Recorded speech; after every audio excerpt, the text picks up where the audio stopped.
I just wanted to talk By about... the way, people can get pegged. It's fine. I just It's wanted totally to talk about cool. Build-A-Bear, guys.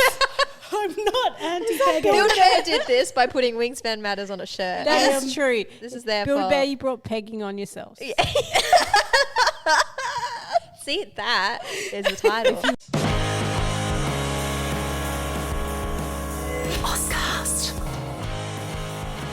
Amy and is a podcast that explores all kinds of bookish things, and that can include some pretty adult content. So please be aware that some of this content will be not safe for work or for young ears, and be careful who's listening when you are.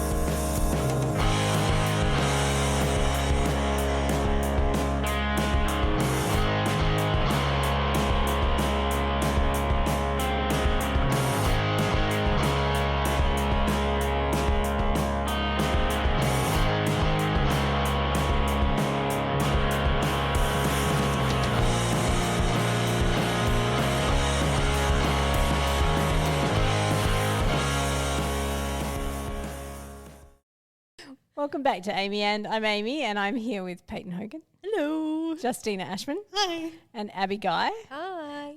For those watching, you can see that Payton and Abby are holding up our book of the month.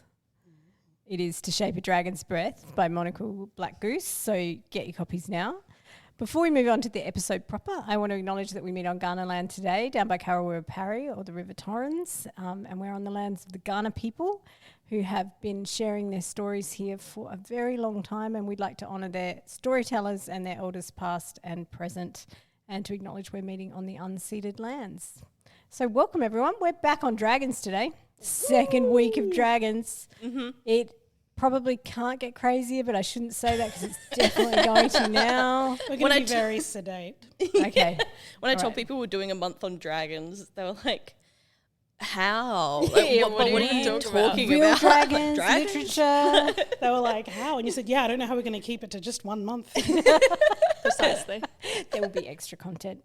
All right, so I have a list of questions because we always go off topic, and it's usually me doing it. So you just have to grab the book off me, Abby. I don't think it's ever you, actually. Yeah, I do think last episode it was me. So I thought today we could talk a little bit about the history of dragons. And obviously our focus is usually literature, but we don't always stick to it. And then sort of migrate to the now of dragons, because the way they're showing up in fiction is, you know, quite interesting, like in romantasy, like the way dragons have occupied a kind of tending towards the masculine kind of dominant lover. It's like a weird choice for me, but whatever. So I know some of you did some research because you're lovely little swats. Because I didn't know anything. I had to. Oh, well, that's a good start, because Abby was here last week and you two weren't. So are you dragon fans? Did you grow up watching dragon films and reading dragon books and liking dragons? Did you read Dragonology like Millie? I always wanted all of those books, and I never got them. I don't know. I feel like when I was a kid, I don't come from a very bookish family, so it was not until I was like 11 or so that I realised I loved reading. So there were a bunch of things that I just sort of missed in that time. I was super, super into dragons. Opposite, I came from a very bookish family. And we used to read to each other all the time. So I've actually really fond memories of, like, my older brother read The Hobbit to me and my younger brother, and my grandmother read Narnia to us as well. So yeah, I was immediately into fantasy. I think fantasy was the first genre that I was like full send on, and dragons especially. I feel like similar to Abby, that if I wasn't such a dragon kid, I probably would have ended up as a horse kid. But yeah, but dragons are way cooler than horses. Sorry, horse people. I was like, I would love dragons actually. All right, so we were going to talk last week. We stuck a lot to Western dragons, but obviously dragons are pretty big in Eastern culture and other cultures as well. And our book of the month is, of course, to First Nations author, and there are First Nations dragons as well. So, yeah, I'm kicking it over to you guys to teach me something I don't know. Well, I also have researched because I was like, oh, there's so much that I don't know. And I think most of the stuff that I read when I was deep in my dragon phase was that, like, Knight in a Castle, medieval style dragon. Yeah. Or if it's, a little bit more for horse girls or dragon girls, more about the special bond between a girl and a dragon type situation. I remember reading a children's book which was about Chinese dragons, and I went to look it up to try and figure out what book it was, and I can't remember the name of the book, but I did remember being surprised to find out that it was not a Chinese author. And I was like, I don't know that I had really read much literature or even mythology about dragons from a non-Western mythology, but written by an author who is writing from their own culture, if that makes sense. Yeah. Were the ones that you read, is it Carol Wilkinson? There's no way I would possibly remember. Yeah. Yeah, that's not in the noggin and it's not in the document. So, but yeah, no, I have extremely approximate knowledge of a handful of things. A handful of things. Because I did a research binge last night, which did. And you did it even later than I did. Yeah, I feel like I did it really late at night. Did you sleep? Look, that's really neither here nor there. I don't sleep normally, so that's not. Look, she was keeping Northern Hemisphere time. Yeah. Not her fault. But I was first interested in trying to find what mythology there was about dragons in Filipino culture, because that's I'm half Filipino, so I was like, I should look at this because I've been really interested in the way pre-colonial Filipino mythology and spiritual beliefs are kind of integrated in strange ways or in unexpected ways, to me at least, into Filipino Catholicism because of I've just been interested in that at the moment, which is why I've been on my Catholic bullshit, but Notoriously. I don't know, stained glass windows with dragons. I feel like because of England St. George and the Dragon, there must be. This is I'm gonna jump ahead so far, but it's the colonialism because the St. George and the Dragon is based on pre-Christian mythologies and based on Welsh mythologies, as well as I think a couple of other different European countries as well. Again, approximate knowledge. This is all that's a story that they just it was a saint who did that actually. It was a saint and now it's godly.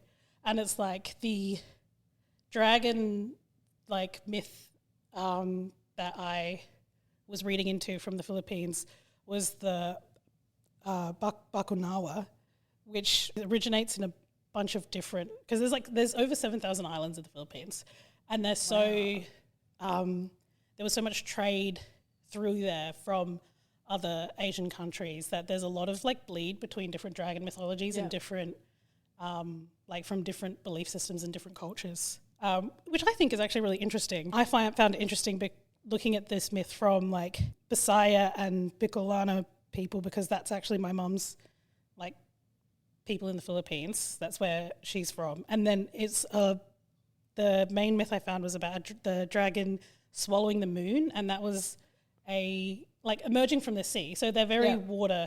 This is something I found around most of the Eastern mythologies around dragons, very associated with water, with bodies of water, rivers, seas, with storms and thunder clouds and weather.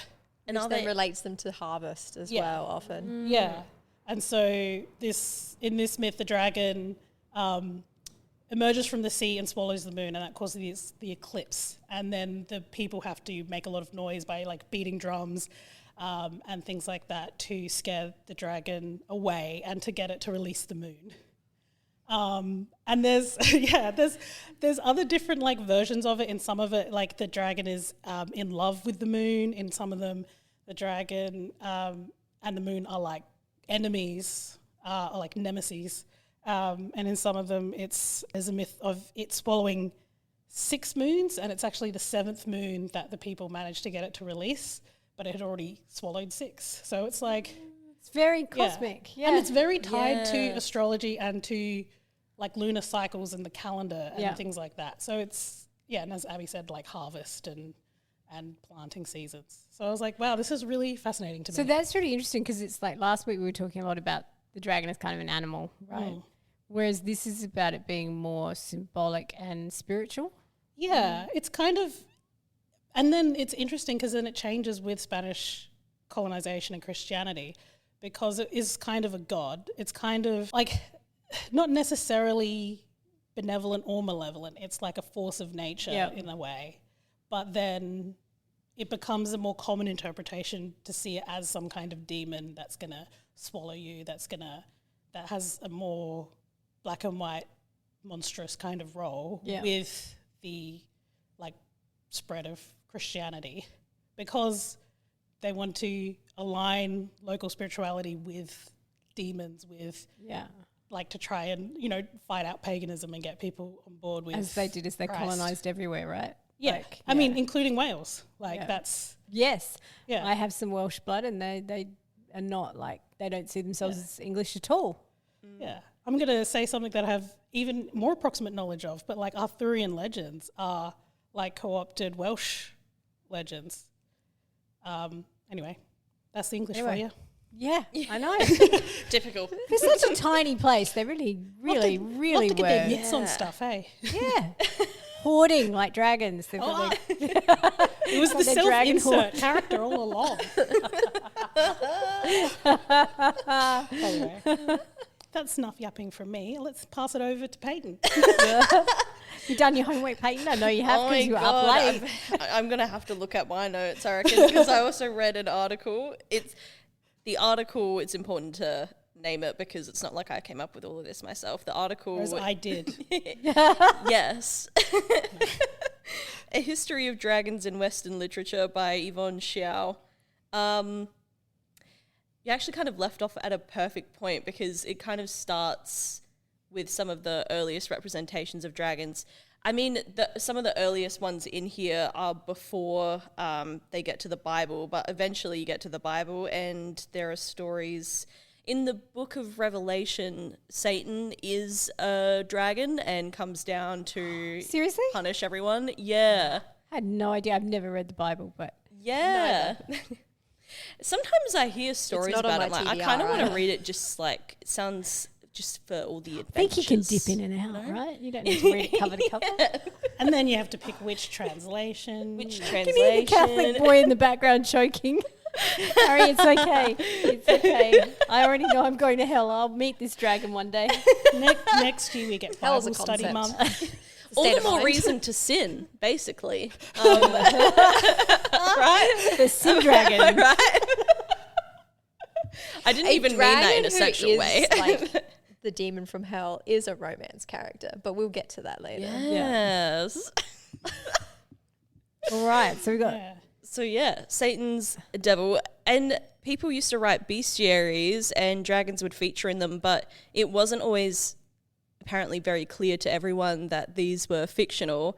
So a lot of people just sort of lived in fear of dragons and, you know, equivocating dragons with Satan and being punished for sin. So it's like a way to exert control over people. So it is really all about colonization and religion and all that kind of back to stuff. Empire. Well, And then it stays evil for a really long time, the dragon. And then you get in medieval times all of these epic poems like Beowulf. this one. And So Peyton's holding up Beowulf. For Oh, people yeah. listening. where, yeah, dragons are just inherently evil and they should be defeated. I remember the first time I read this was for a class that was all about Beowulf, and it was really fun. Shout out to Erin Sebo. And I was really sad when they killed the dragon. And then I was thinking about it last night and I was like, that dragon was hoarding all the wealth. That's kind of a good reason to kill the dragon. Anyway, but yeah. I first read that, and I feel like this is going to not shock anyone in terms of how nerdy both me and all my friends are. At a friend's, like, I guess Beowulf party. So it wasn't really a party. It was like it was a reading that she held at her house with a whole bunch of actor friends of hers, and they performed it out loud, like to feel more like, I guess, the oral tradition of these like epic tales, and it was extremely fun. And I agree. I was like, this dragon's just like minding a business, genuinely. Except for all the raising of the towns and villages and things, and stealing and like That's hoarding just dragon. dragons. I just It's think nature. dragon stuff. Yeah. She's just doing That's just dragon nature. things. That's so. It's like when you're getting mad at a shark for doing a shark attack. Yeah. If you're in the dragon's world, then you're gonna meet a dragon occasionally. Also, and Yeah, I it might might be burn you making down. this up whole cloth, but I think she's provoked. Yeah. I think there's something that like I have an incredibly vague recollection of someone accidentally stumbling upon her and waking her up in her lair. And then she's like, fuck this. And I'm That like, would be it for me. I yes, don't wake me up. It's so hard to get to sleep.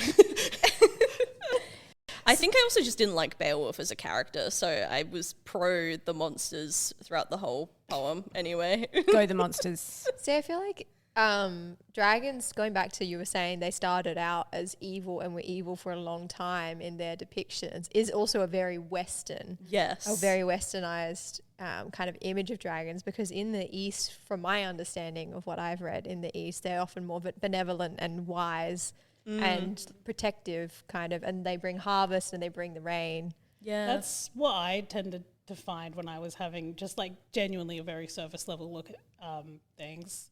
They're either quite benevolent or they're just nature. Like there's not really a moral or like malicious component. It's they're just a force of nature or a godlike creature or like actively helpful. Yeah. It's So- interesting. Oh, Sorry, you go. You Peyton. go. No, you go. I'm more interested in what you have to say. Go. I was You've just done gonna your say- research. But this is kind of jumping ahead because I feel like we still probably have more history to get through. But it's interesting to think about how all of these different traditions inform dragons today, or like since the 90s, basically. Yeah. And one thing I think is interesting that I'm curious as we move into the modern age is that, you know, these origin myths or the ancient stories have a different conception of nature. Like there's much more of a sense of the spiritual and of everything being connected rather than everything being just the physical world, and therefore it's an animal or it's an alien or another, or everything is much more entangled, I think. Jumping off of what you were saying there, Amy, that I find that really interesting, the mythologies where it feels like dragons are either something to be conquered, they're a way of showing a heroic feat like Beowulf, or a show of strength that proves that you're, you know, powerful and a leader and all these things. Or versus ones where they are like, nature isn't necessarily seen as something that needs to be conquered and bent into shape, but something to live alongside, to And live maybe in also balance with. stories to understand, like when you were talking about Yeah. the Filipino dragons, the idea that it is a story we tell ourselves to understand the natural world when we have, I mean, and also, you know, science is a paradigm. This is just another paradigm of understanding it.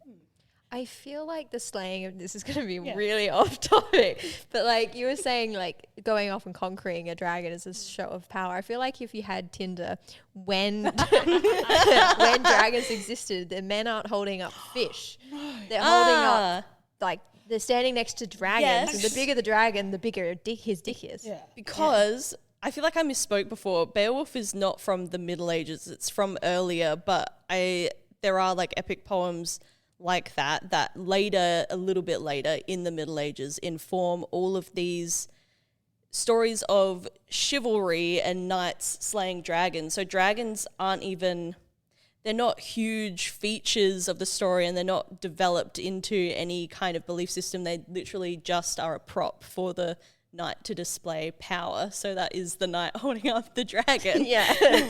Going, look how big this fish is. Yeah. And I do think it links to like cultural attitudes towards nature itself as something to be bent to your will and to be defeated, versus something that provides for you, but can also be dangerous. That Can is kill you. both like a life-giving and something that is also destructive. And it's funny that you make the comparison with fish, because that was something that I noticed like when I was reading across of like, I will say mostly East Asian and Southeast Asian myths. A lot of these dragons are associated with creation myths, and also very specifically with water and bodies of water and like, rain, thunder, lightning, weather events and things like that. And I find that so interesting because it is that thing that is both life-giving and destructive of like, you need the water to live. You need the fishermen to have fish, to have food. but at the same time, like storms can like completely destroy your home, and like you, especially around like Japan and the Philippines and those island countries, these like weather events can be hugely destructive. Yes, yeah. Yeah. But also and there's the idea of the depths too, that you don't know what's down there. And like there's a lot of creatures of the water that are dragon-like already, that I think it doesn't seem like a huge stretch to imagine there are dragons down there. In Dragonfruit, which I mentioned last week with the Pacific Island dragons, they are solely water dragons. The only time they come out of the water is to like bake on the sand, and then they go back in the water. But they're very much water, And very fish-like. I read, and to be fair, I remembered this book from when I was a child, but The Rainbow Serpent by Course. I should have practiced this. Gubala Thaldin Roughsey, who wrote and illustrated, but like made these beautiful artworks of the story of the Rainbow Serpent, which is also a creation story. And I found that that similarity as well there in this tie to water and places of water, and that being tied to the idea of life as well. And things that are life. Water is often the origin of life. Yeah, it's just such a different attitude towards dragons as being representative of nature itself, I think. Which is interesting when you come back then to the idea of the West and the English and colonialism and the Spanish, is the idea of nature as something to be harvested and hoarded. And wealth is something that is extracted from the land, not something that is provided to you by nature and by the land. And there's no responsibility back to it. So I have a fun question to get us a little peppier, which is if you were a dragon, what would your hoard be? What are you hoarding? Are you hoarding like moon pearls? Have you got 6 moons in your pocket? Oh, moons. I need to think larger. We spoke about this off pod that none of us are allowed to say books because that's the obvious answer. And it's my real actual hoard. Yeah, me too. We're already dragons. Yeah, already. Yeah, if I could sit on all of them, I would. My book nest. I got Harry for some reason. Everyone move on. A couple of episodes we sent Harry home crying with laughter, and I think that's Abby's new goal for every He's episode. got a filthy mind. Filthy. I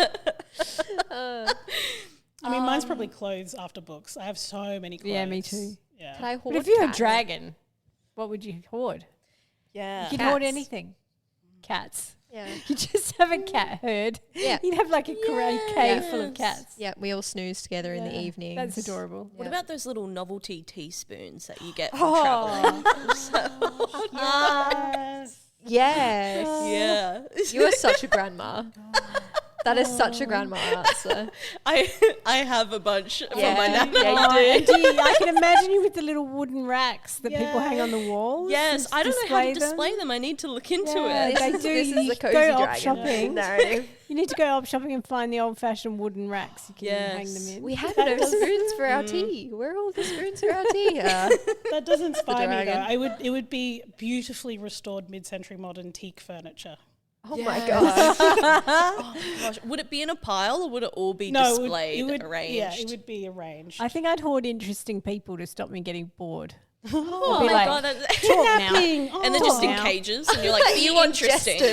Kidnap. Dance No. Interesting people, not jesters. I don't find jesters at all Sisters interesting. aren't interesting. Not at all. Like, what is the capering? And I then you don't just get let the them go capering. after a while when they get boring. You're like, oh well, you can go back. Well, you Bells just on eat their one head. if it get, I mean, it'd be so annoying to have someone Beowulf jingling is around. hunting you down, and you hear the jingles of the jester bells echoing through the halls. Honestly, stop the ringing. What is this? What makes a person interesting? yeah. Okay, they have to be surprising. Okay. Surprise me. You guys always surprise me. Is that a surprise? I feel like that would be stressful. Are you though, trying having a horde of to people who get hoarded surprise right you. Well, you'd have to let them go off and entertain themselves sometimes. You need some alone time. But it would be nice if you were a lonely dragon in a cave. You've got your cats. You're hoarding Yeah, true. privacy. I want someone to talk to. Do you know what? We just created on this side of the podcast like the most elderly lady stereotype of I want teak furniture, I want spoons, cats. and cats. Yeah, you And that's me as a dragon. Oh, bless. Dragons are all old ladies. Everyone jot that down. Yeah. Old lady dragons. I'm up for that. I'm up for that. All right, well, your hoarding is interesting. It sounds like going to my local op shop. All right, I want to segue now before we run out of time. So my kids sent us a reel saying, please talk about this, which is that Build-A-Bear. Is that our first request? Yeah, I think so. Oh my God, call in, guys. It'd be like you are the only people weird enough to cover this in some kind of way that will make sense or have context. So We have a long-time listener, first-time caller, Amy's kid. didn't even call, just came and talked to me. But so Build-A-Bear, I don't know if they have that anywhere else in the world, but we have it in Australia. It must be. There is a US one because my kid has ordered US ones. I'm pretty sure the US Yeah. have Build-A-Bear. So anyway, It looks American. it does. It Yeah, seems American. So Build-A-Bear, if you don't know it, it's this place where you can take your kid or your adult to build a bear, teddy bear. They have different kinds of things and they stuff them and they put a heart in it and then there's a whole ceremony and you can dress them. And it's not technically child labour because the kid isn't employed. No, absolutely not. It's not manufacturing. And then, it of is an course, event. they're like, they have special releases. It all costs a fortune. It's like a way of capitalism getting money out of you. But kids love them. I remember my youngest had their 6th birthday party at Build-A-Bear. And I sat there and watched them all make their little I bears. never had a Build-A-Bear. Neither. Never. Oh, you I like a gonna really be plain obsessed. bear. I'm a bear purist. They just released a Winnie the Pooh line though, and I was very tempted to get an Eeyore They would from definitely Build-A-Bear. have dragon stuff, which is bringing us to the topic. Is Yeah. that my kids showed me Build-A-Bear now have a romantasy line. Like, who is the audience? That's my. That's what they well, wanted not to know. children. I think someone in marketing heard Yeah. that there was a trend where women saying they would choose the bear, and they were like, "Oh my god, yeah, okay, we can get women on board. That's our market." I do think a lot of adults do it, like go to Build-A-Bear and get bears Well, and that's collect like- bears. There's a trend which is very Build-A-Bear like. I think it's mostly in America where the Jellycat stores have these stalls where you go up and you order your Jellycat, but it's like a little like chef station, and the Jellycats, which are these stuffed toys, are like pancakes or So it's like go to Yochi and you can pick your things. yeah, and the people who do this like are employed there have these huge personalities, it seems like. The And Build-A-Bear people do too. You order like a pancake Jellycat and they like mime taking this Jellycat, which is a stuffed toy, and like they roast it and they're like, how much syrup do you want? And they put on fake syrup and then they hand it over. And a lot of the stuff I see is adults. Yeah. I think- Everyone who has that job, do you enjoy it? How do you? There are a couple who are live with famous for it on there would be TikTok. worse jobs, wouldn't there? I think they're I don't know, being involves held children. hostage. Like, I think they've got some kind of like life debt that they're repaying against their will. I think Maybe it's karma. Maybe it's Back to the karma. dragons. Back to the bears. Sorry, so sorry. So they've got a new romantasy line, and my kid was like, "What is this? Who is the audience?" Because there are bears with T-shirts which say things like "Wingspan matters" Yeah. and "Shadow Daddy," so they're very sexualized. So I think that's interesting for how romantasy has kind of spread into every Yeah. facet of our lives, and the way dragons kind of have to. well, I'm assuming that the Wingspan Matters one is actually more about the board game Wingspan, where you collect different birds. Do you? Yeah. Because that game really matters quite a lot to me. Ornithology is like a thing right now. Yeah. Bird watching, everyone's doing it. It's true. That is actually Genuinely. genuinely true. No, genuinely, there's a game, like they're making video games about bird watching. So And- but people no, just step outside. There are birds. This is linked though, because the same company that made Wingspan released a dragon version called Wormspan. Oh. And That it's a similar sounds like game something but else. with dragons, which I like in theory, but I really enjoy learning bird facts. And as we Yeah. covered in the last episode, the dragon facts could be anything. Yeah, you can make that up. Yeah. What's interesting to me, I mean, Wingspan Matters came from, it's an inside joke between fans of A Court of Thorns and Yeah. Roses about the wingspan of the men in that. And wingspan matters being the bigger the wingspan, the bigger his dick. Yeah, I was feet. at a party. So like feet. yes, yeah. I was at a party about a year ago, and I ran into a friend of ours who's probably 40, has 2 young kids. She's a fashion designer, and she was telling me she just got into romantasy. Like she's not a reader, doesn't read, obsessed. And obsessed with dragon novels, and she just yelled very drunkenly at the top of her voice, "I mean, as big a wingspan as possible." And I was like, "It's a thing, like that is a thing." My That's question not relating is, to dragons though. They just have bat wings. yeah, my question then why isn't there albatross romantasy? Those wingspans are huge. Good question. Yeah. It's If such pelicans- an Pelicans. I mean, matters so pelicans have much. massive wings. See, I think because the romantasies that I've read where wingspan matters isn't about dragons per se. It's about the men who have wings, and they're often bat wings or Yeah, like right. angel wings. But the romantasies that do have dragons in them, the dragons are always a symbol of power, and he always has The like, biggest one. Well, she ends up with the biggest one because she has to have more power over him or be equal in power, and that requires a big dragon. I mean, you could do some Right. real fun gender stuff there that I'm Yeah. sure It's like a strap. someone must be working Yeah, on. that's a thing too. Someone must be in the gender minds working on this book. Yeah. Yeah. What are they hoarding? Are they hoarding the book? Work better if there's a sex scene where she pegs him. Then I'd be like, okay, I'm sure that you're exists. actually doing it. I don't I'm know. sure that exists. I'm sure it's out there. Somewhere. No, Justina can't speak anymore. We've gone like- past pegging. Oh was it. no, I was like, oh, but there's again. I mean, we're gonna go rewind all the way back to our Smut Month, though, in terms of the idea of pegging being associated with domination and the Yeah. sex act of penetration being associated yeah. specifically with overpowering someone, being a sort of inherently fraught Assumption. assumption. Yeah, It's true. Yeah.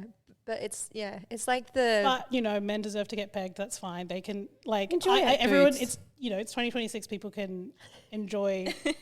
People can enjoy getting pegged without being concerned about the Need to be, social like, cultural disclaimer. implications. Sorry. about how Gone very sideways on us. it's just so sideways so quickly. I just wanted to talk By about. the way, people can get pegged. It's fine. I just It's wanted totally to talk about cool. Build-A-Bear, guys.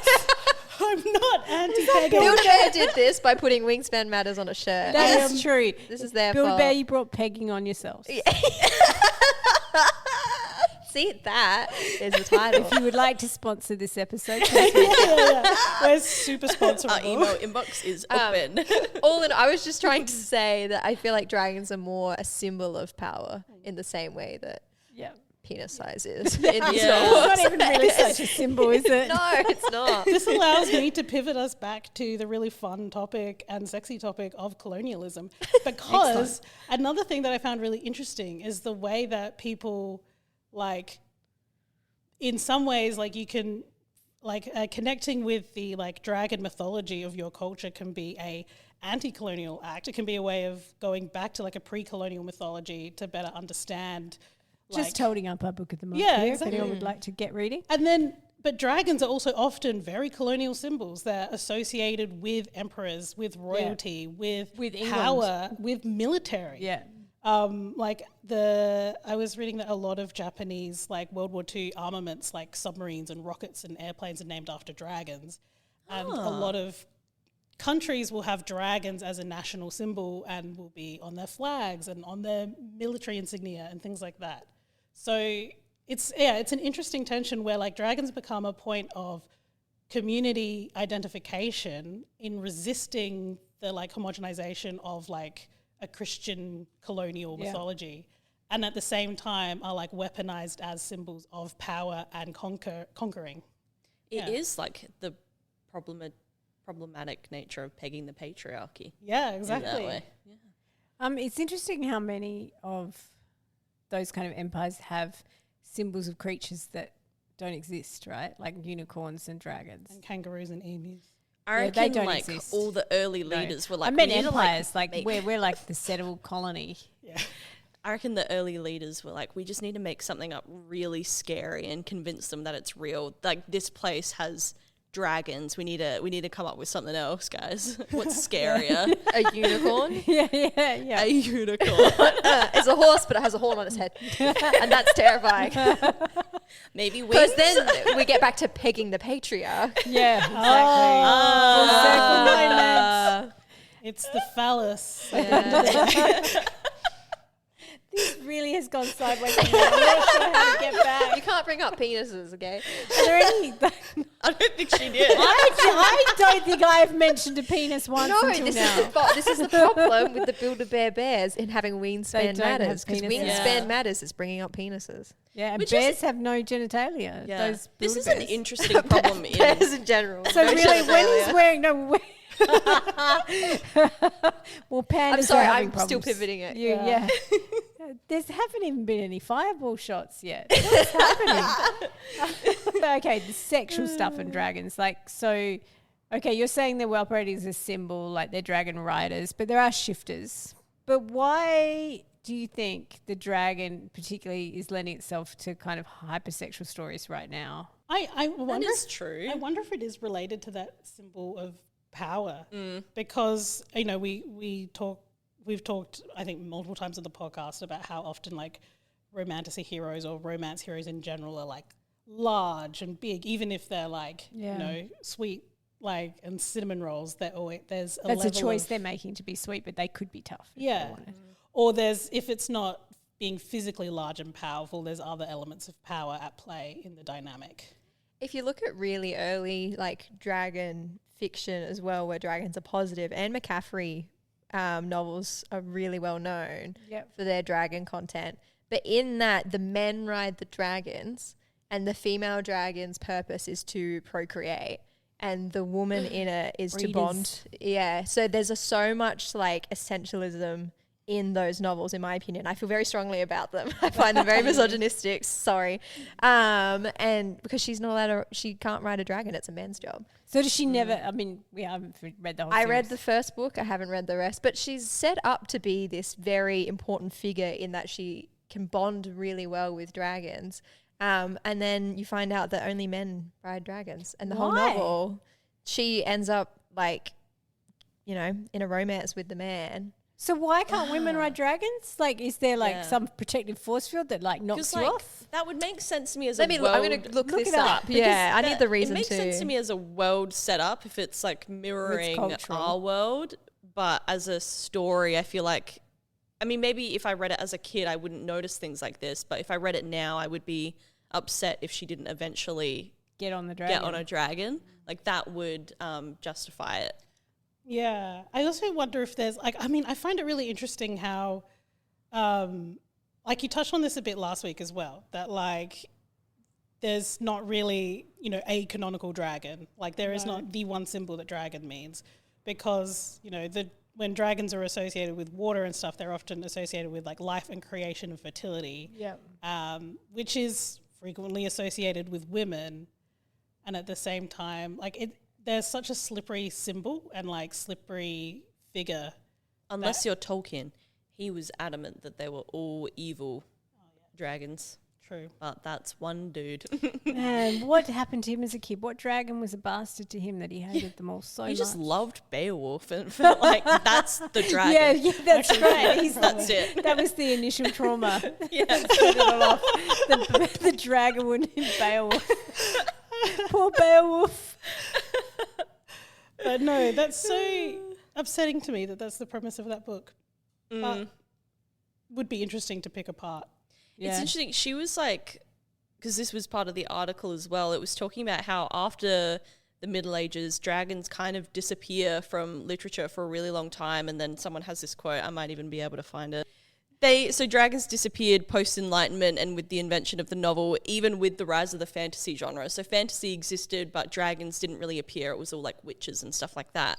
But then like Tolkien brought it back with his, like Beowulf dragon, and then Anne McAffrey and Ursula Le Guin brought back dragons. There were some children's authors bringing them back, but they weren't really in any kind of adult literature. Do you think the boom we're seeing now is also because we have more of a cross-cultural pollination? That, like everyone watches K-dramas and everyone's watching Asian cinema. And like I always remember like when Crouching Tiger, Hidden Dragon came out. Like that was such a huge moment for the West to suddenly catch on. There's this whole cinematic experience you can have that is not from Hollywood. But I wonder if partly the surge we're seeing in this kind of mythology is partly that we are more open to other texts now. Yeah. I hope that's what it is. I'm going to be optimistic. People have nice. moved on from Tolkien and even So- Anne McAffrey and Ursula Le Guin. Yeah, I can't find the Harry's exact scandalised. plot of Anne McAffrey's book for some reason, but to my knowledge, they need more dragons. And the queen dragons are hard to come by, but they need a female like dragon bees. to bond. They're like bees, these dragons. Yeah, they need a female to bond with the dragons. They go out and collect all of these women from these different areas Whoa. to bond with this queen dragon. And then whichever male dragon bonds with the queen dragon after she's hatched, she then is in a romantic relationship with that guy, whoever that guy is. The Handmaid's Tale, but with dragons. But also, like, So Old she dragon. she gets with him because his dragon is fucking the queen, and they Right. need more eggs. not to be so comically on my bullshit, but like that is the rape of the Sabine women. Like it's because in order to do nation building, you need women as a reproductive resource. Yes, So it's like, yeah, it's I did not enjoy the reproductive futurism of it all. But if they made it a musical, you might. yeah. What if it was a really fun, jaunty song? Yeah. What if we're raping the dragons cheerfully? Oh dear, what a fun soundbite. Okay. Okay. Seven brides for seven brothers. But anyway, I've got dragons. some questions for you. Yeah, that's a call back, everyone, to our July 2025 month. If you want to go back and see Seven Brides for Seven Brothers and Justina's colonial read of it, which was amazing. All right, questions. Of all the fictional dragons, which dragon would you want to keep as a pet?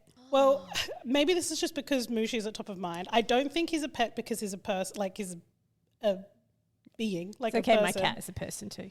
My cat's not. He's a criminal. He's a beast. Psychopath. Actually, all right. Sorry, You're like, okay, we're going to get on topic because we need to wrap It's up. never going to happen. But there are three Editing types this of. is going to be hell. There are three types of animals, and I think dragons fit into this as well, and that's critters, creatures, and beasts.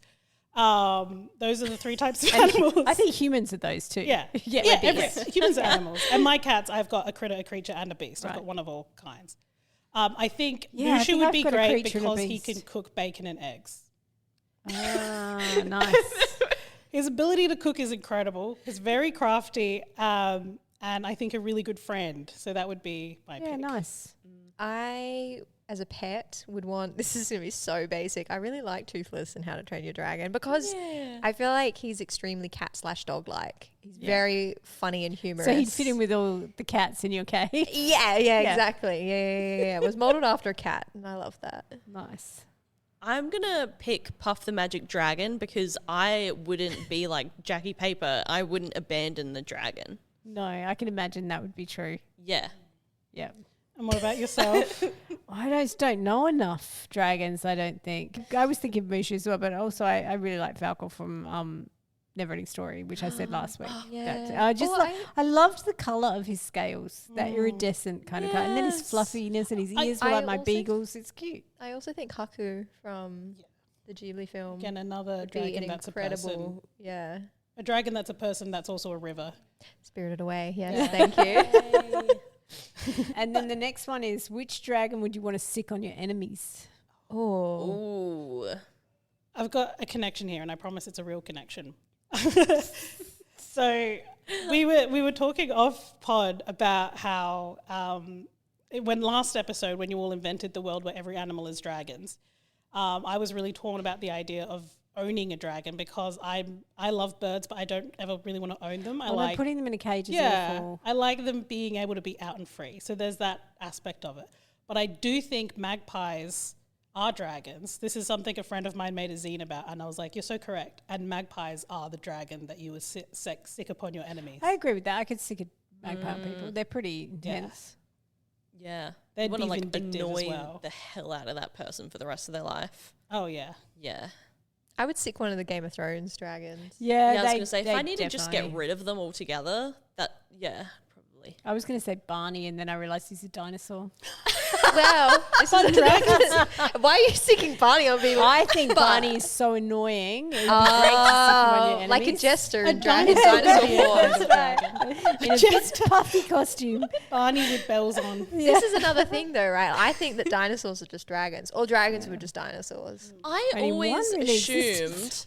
I always assumed that dragon mythologies exist because people at some point accidentally found fossils and didn't know about dinosaurs yet. So they were like, They didn't know about dragons, and then we decided dinosaurs were real they instead. were dragons They all flew, they along. had flying ones, they had water ones. Exactly, they had and they're such a reptilian in big appearance. ones. There's such a mix of them. And in like in spirited way, the dragon is a river spirit, but also has like the elements of like catfish, has chicken feet. It's like dragons are not like so much aligned with a specific single creature. Have you seen the new visualization of what T-Rex probably did look Yeah. like? It's like a Yes. big fluffy Big kiwi bird. chickens. Yes. So I really don't feel like that's terribly dragon-like. Yeah. Well, because if you look at like penguin skeletons Yeah. versus, if you So did what you maybe did our with dragons would dinosaurs. actually be more like magpies. So I'll take that. Yeah. All right, which dragon would you fall in love with? Oh, I'm team. Don't romance the dragon. I don't like the shifter dragon romances. Bestiality, too bestial. Normally they're in. We are human form, against aren't they? bestiality.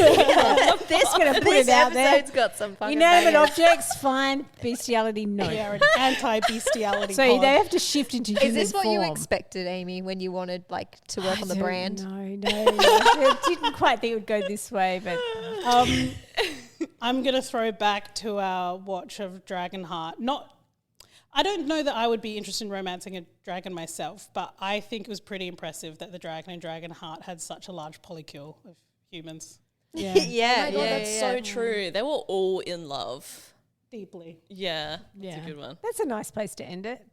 Yeah. Aww. I feel like it's not, and you're just like, this is as good as we're going to get. That was the sweetest I need to moment shut we've them had. up before they say something Oh, weird right. again. I need to stop them before someone mentions the face. There you go. It happened. I feel like I spent half this episode on my phone, the other half talking about penises. So I'm really not sure. Yeah, but that's It's okay. just an average day for We've Abby. had colonialism, pegging, and penises, and that's exactly what I expected from a dragon episode. Yeah. So, thanks for joining us. Thanks for coming to our book club. Well, our book club will be in 2 weeks' time. Here you go. We have To Shape a Dragon's Breath. Yes. I guarantee you, it is.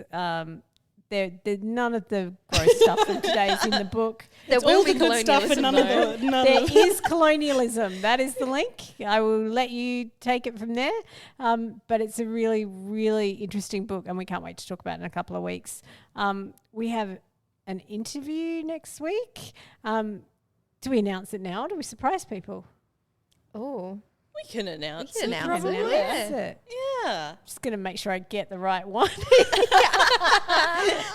We'll be interviewing Rebecca Thorne, who is, I've had the joy of interviewing Rebecca once before, and she is just so much fun, but also so fucking smart and has so much to say about all the things we love. Not today's episode things we love to talk about. The normal political You're things like- we love to talk about. I thought that last episode for this month was going to be the unserious one. No, it's this and then one. this one was both more serious and less.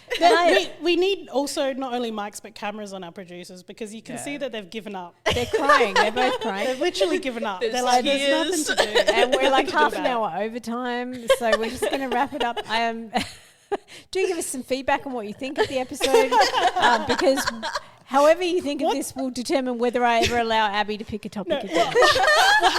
Once Abby edits it, this episode is going to be 20 minutes long. Yeah, it'll be just Justina It'll Payton's just side of the podcast, and It'll that's just it. be colonialism pegging, and none of our stuff will be in it. Anyway, on that note, thank you for joining us, and we'll see you all next week for our interview with Rebecca Thorne. Bye. Bye.